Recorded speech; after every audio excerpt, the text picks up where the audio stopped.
ಉಡುಪಿ ಜಿಲ್ಲೆಯ ಬೈಂದೂರು ಪ್ರದೇಶದ ಹೆಸರಾಂತ ನಾಕಟ್ಟೆ ಮನೆತನದವರು ನಿರ್ಮಿಸಿದ ನೂತನ ಹೆಬ್ಬಾಗಿಲನ್ನು ಇಂದು ಭಕ್ತಿ ಭಾವದ ವಾತಾವರಣದಲ್ಲಿ ಉದ್ಘಾಟಿಸಲಾಯಿತು.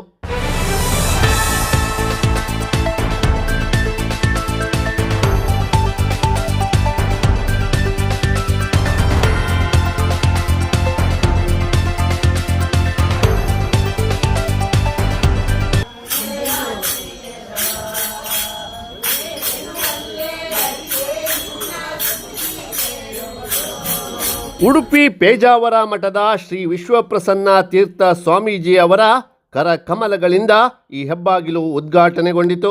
ಕಾರ್ಯಕ್ರಮದಲ್ಲಿ ಸ್ಥಳೀಯರು ಹೆಚ್ಚಿನ ಸಂಖ್ಯೆಯಲ್ಲಿ ಆಗಮಿಸಿದರು.